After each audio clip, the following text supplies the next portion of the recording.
สบายดีมื้อนี้จะพาทานมารู้จักเกี่ยวกับประเพณีอันเก่าแก่ของนครหลวงพระบางที่สืบทอดกันมาหลายกว่า700ปี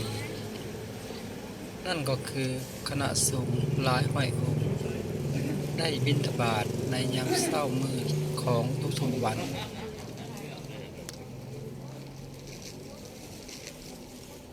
ชาวบ้านก็ยังได้สืบเนื่องมาถึงปัจจุบันนี้ในการตื่นดึกลุกเช้าเพื่อใส่บาตรให้คณะสงฆ์ในทุกๆวันเช่นเดิม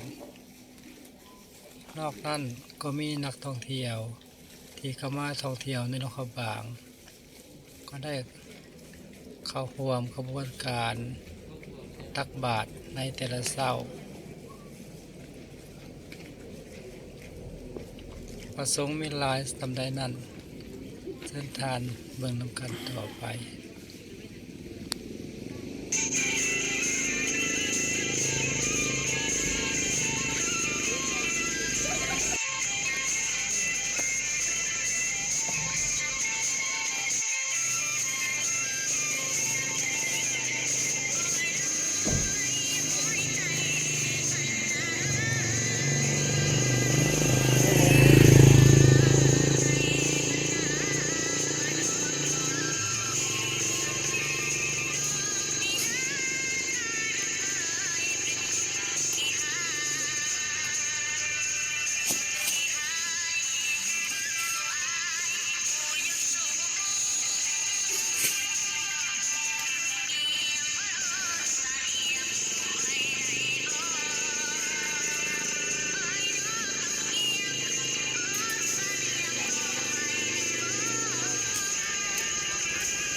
การตักบาตรให้พระสงฆ์แม้นได้ดำเนินมาหลายกว่า700 ปีแล้วที่นครหลวงพระบางแห่งนี้นับแต่พระเจ้าฟ้างมมหาราชได้นำพุทธศาสนาเข้ามาสู่นครล้านสร้างของพวกเราและประเพณีนี้ก็จะสืบต่อกันไปจนฮอดเส้นลูกเส้นหลานขอขอบใจที่ทุกท่านเข้ามาติดตามรับชมสบายดี